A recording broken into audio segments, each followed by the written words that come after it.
né, falando sobre os principais temas da carta aos Gálatas. Já falamos na aula passada algumas coisas, fizemos algumas considerações sobre essa carta de Paulo, né? Não a uma igreja, lembrando, né? Mas sim, provavelmente a um conjunto, né? A várias igrejas, como nós vimos com referências na aula passada, a expressão dizendo as igrejas da Galácia. Tá? Então não foi a uma igreja específica, mas sim a algumas igrejas. E hoje nós vamos aqui para, ainda no capítulo 5 da unidade 1, mas falando agora sobre os principais temas de Gálatas. Tá? O tema principal, e aí depois a gente vai para os outros, né? O tema principal, na verdade, durante toda essa jornada que você faz na carta que Paulo escreveu aos Gálatas, tá? Você tem um conjunto de temas, mas sem dúvidas o principal é o que nós tratamos na aula passada, a graça versus a lei, tá? Esse é sem dúvidas o principal tema que Paulo trabalha. Agora, falando de maneira prática ou de maneira mais comum, nós sempre vemos as pessoas utilizando o livro de Gálatas para falar sobre o fruto do Espírito e as obras da carne. Né? É o mais comum, porém, o principal tema aí trabalhado e abordado pelo apóstolo Paulo é graça versus lei, o que nós já trabalhamos na aula passada.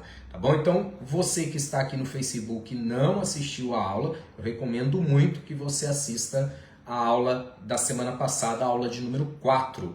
Tá bom? E aí nós vamos para os outros temas que Paulo também trabalha com muita propriedade, inclusive. Tá bom? Ele trabalha sobre a justificação pela fé, a mordomia cristã, ele combate as heresias. Tá? Deixa eu só sair aqui do WhatsApp que eu acessei para enviar o link para vocês. E se eu não desconectar do WhatsApp aqui no computador, vai ficar fazendo esse barulhinho de mensagem chegando e vai ser desagradável aqui. Pronto. Vai atrapalhar a nossa aula. Pronto. Desculpa aqui o imprevisto, mas eu acho melhor já resolver, senão vai ficar fazendo barulho de mensagem chegando aí. Tá? Então, ele, além de falar sobre graças versus lei, ele vai trabalhar a justificação pela fé também, né? O que nós vimos muito em Romanos. Vai falar sobre um assunto extraordinário, que é a mordomia cristã. Vai combater as heresias, tá? Vai de maneira veemente combater as heresias. E quando você, junto comigo, for avançando para as outras cartas de Paulo, vejam, nós estudamos até agora Romanos, estamos estudando Gálatas. Tá? Mas na medida que avançarmos juntos aqui para os outros escritos de Paulo, vocês vão começar a perceber que esses assuntos são recorrentes. Por exemplo, né, nas outras cartas, Paulo também combate as heresias. Tá? Em muitas outras, ele vai falar sobre justificação pela fé. Ok? Então são temas recorrentes nos escritos do apóstolo Paulo. Né? Pode, em princípio, parecer até uma repetição. Poxa, o professor está falando a mesma coisa. Porém, são assuntos recorrentes e a gente precisa pontuar, né? Quando você começa a estudar os outros escritos de Paulo, você vai perceber que, de fato, ele fala novamente sobre esses principais temas. Tá? E aí tem uma consideração que precisa ser feita. O fato de Paulo repetir os mesmos temas em seus escritos mostra a importância que esse assunto tinha. Por exemplo, o combate às heresias. Você vai ver Paulo trabalhando e combatendo heresias em seus outros escritos, mostrando aí a importância que ele dá para esse assunto, justificação pela fé. De igual modo, a importância que Paulo dá a esse assunto. Professor Tiago, os assuntos que não aparecem em todas as outras cartas, significa que não são importantes? Claro que não, são todos importantes, mas Paulo precisa trabalhar alguns de maneira repetida, tá? Não por um acaso os principais temas do apóstolo tornaram-se a base doutrinária para a Igreja de Cristo. Tá? Não é por um acaso, não é à toa. Aí isso precisa ficar claro para todos nós, tá bom? Então os principais temas aí, para avançarmos aqui, os principais temas na carta aos Gálatas é graças versus lei, que nós trabalhamos na aula passada, justificação pela fé, mordomia cristã e combate às heresias, tá certo? Vamos avançando aqui agora.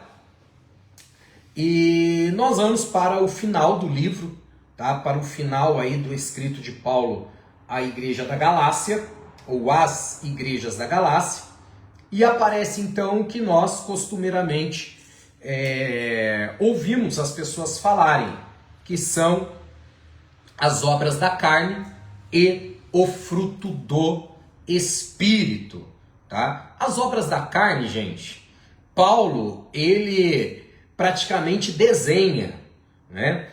Tanto as obras da carne, eu quase peguei um pernilongo aqui, as obras da carne, como também o fruto do Espírito. E por que ele fala e trabalha sobre as obras da carne? Ele fala num caráter exortativo, exortando os crentes a exercer todo o esforço possível para resistirem à carne ou às obras carnais, tá? Obedecer a Deus é uma das principais armas para resistirmos às obras da carne, para que elas não dominem, tá? Resistir à carne, aos desejos carnais. Então a obediência é fator principal para conseguirmos resistirmos firmes. Sem dúvida alguma, era o grande alvo de Paulo nesse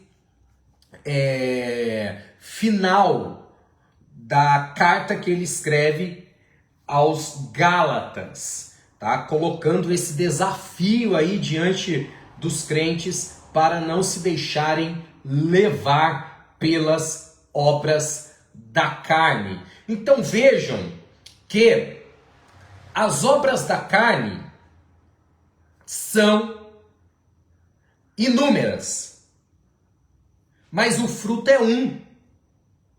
Olha que interessante. As obras da carne são inúmeras, tá? 18 no total. Só vamos entender isso. São 17, tá? E a 18ª, Paulo ele diz assim: e coisas semelhantes a estas. É como se fosse o filho caçula de uma família de 17, aí acabou, não. 12º é o caçula, coisas semelhantes a estas. Quais coisas semelhantes? Semelhantes ao quê? Número 1, adultério. Número 2, fornicação. Número 3, impureza, lascívia, idolatria, feitiçaria, inimizade, porfias, imulações, iras, pelejas, dissensões, heresias, invejas, homicídios, bebedices, glutonarias. 17. Acabou? Aí Paulo diz, não, tem um filho caçula, que é, se você for analisar, pior do que todas as outras, né? E coisas semelhantes a estas, né? Olha só, parece uma briga injusta. São 18 contra 1, o fruto do Espírito. Olha, impressionante, né? Parece que é uma briga desigual, né? Então pensem agora assim, ó, no livro que vocês têm em mãos, eu esmiuço para vocês, né, a explicação de cada uma das obras da carne e do fruto do Espírito. Tá? O fruto do Espírito é um que tem um desdobramento. Então alguns explicam da seguinte maneira o fruto do Espírito. O fruto do Espírito é como um cacho de uva, né? É um cacho de uva que tem várias uvas, né? Deu para entender? Mas é um cacho. Ou alguns dizem assim, é como uma laranja. É uma laranja com vários gomos dentro. Sabe aquela laranja que tem os gomos? A explicação mais simples que nós temos é essa, para você entender o fruto do Espírito. Tá bom? Então, a princípio, parece essa briga desigual, né? De ter 18 contra 1, tá? Mas o fruto do Espírito, se o crente seguir por esse caminho do fruto, com certeza ele vencerá todas as 18 obras da carne. Sem dúvida, não tenho dúvidas disso. Tá? E o principal deles, eu estava lendo um livro, depois indico para vocês, o principal fruto é o amor. Tá? O principal fruto é o amor. E ele é a representação, talvez, a representação máxima, tá? Daquilo que Deus revelou para nós, da manifestação de Deus para nós. Ele é a expressão máxima dessa revelação de Deus para nós. E aí tem também aí todos os frutos do Espírito detalhado para vocês, explicados aí em detalhe no livro, tá bom? Eu vou avançando aqui, para irmos para o próximo assunto, tá bom? Então vamos agora avançar, a não ser que alguém tenha alguma pergunta, claro, né? Não vai ficar com a dúvida, tá bom? Mas não tendo, nós vamos avançando aqui. É só chamar. Vou só aguardar um pouquinho para ver se alguém tem alguma pergunta, alguma dúvida. E nós vamos avançando.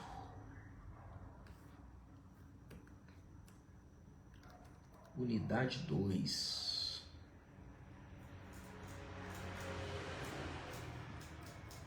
Unidade 2. Bom, não tendo, acredito que não tem nenhuma pergunta, nenhuma participação, tá bom? Qualquer dúvida, por favor, perguntem. Vocês sabem que pode ficar à vontade para participar aqui a qualquer momento, tá certo? Então vamos lá, agora para a unidade 2. Aleluia! Saímos, avançamos da unidade 1, olha aí, né? Foram 4 aulas aí. Essa é a vantagem da gente estar aqui, porque em qualquer, por exemplo, eu dou aula para outras turmas e eu tenho que ensinar o livro todo em 4 semanas, não tem conversa. Não, uma vez por semana também, não tem conversa. Então aqui a gente fica um pouco mais à vontade aqui, tentando passar o máximo possível para vocês, tá? Então, gente, vamos agora para a unidade 2 do livro, tá? Vamos avançando aí. Então, nessa unidade 2, nós vamos trabalhar alguns assuntos também importantes, né? A unidade 2, eu trabalho com vocês as cartas da prisão, né? As cartas da prisão. Então, logo após a terceira viagem, algumas pessoas confundem isso, então vale a pena memorizar. Logo após a terceira viagem missionária de Paulo, deixa eu só tentar explicar aqui. Por que algumas pessoas confundem? Porque Paulo fez algumas viagens, né? Então, algumas pessoas perdem aqui o time de qual das viagens. Então, fica aqui a dica. Presta não somente presta atenção, mas memorize isso aí, tá bom? Então, após a sua terceira viagem missionária, Paulo foi perseguido por um grupo, né, de judeus religiosos no pátio do templo em Jerusalém, a ponto de precisar ser resgatado pelas autoridades romanas. Porém, logo em seguida, ele é acusado falsamente pelos judeus. Vamos ver esse episódio? Atos, capítulo de número 24. Atos, capítulo de número 24. Acompanhem aí na Bíblia de vocês os versículos 5 e 6 desse capítulo 24. Vamos verificar as acusações que esse grupo de judeus religiosos levantou contra Paulo. Tá? Vou ler aqui e eu peço que vocês acompanhem, tá bom? Ou se alguém achou, pode ler. Alguém achou? Eu prefiro que vocês participem. Alguém achou? Achou? Lê pra gente aí, irmão Marco. 5 e 6. O 5 e o 6. Temos achado isso. Temos achado que este homem é uma peste e promotor de sedições entre todos os judeus, por todo o mundo, e o principal defensor da seita dos nazarenos, o qual intentou também profanar o templo, e nós o prendemos, e conforme nossa lei, o quisemos julgar. Olha aí, esse julgar aí é matá-lo, tá bom? Matá-lo. Não é uma coisa em Cristo, não? Não do mesmo jeito, da mesma maneira, mas a intenção era matá-lo com a acusação aí de blasfêmia e algumas outras. A principal aqui é a blasfêmia, tá bom? Então, a perseguição por parte dos judeus extremistas, né, não ficou apenas nas acusações caluniosas. Não foi apenas um momento de calúnia, né? Eles elaboraram um plano para assassinar o apóstolo Paulo. Quer ver? Vamos para Atos capítulo 23 agora, versículos 20 e 21. Irmão Marcos, você pode fazer a gentileza de ler, por favor? Eu vou pegar um copinho de água, gente. Vou pedir licença. Capítulo 23 de Atos, versículos 20 e 21. Eu vou pedir licença, vou me retirar aqui rapidinho, só para eu pegar um pouquinho de água. Acabei esquecendo de pegar aqui no início da aula. Só um minutinho, tá bom? Enquanto isso, o irmão Marcos vai ler o versículo. Atos 23. 23, versículo 20 e 21.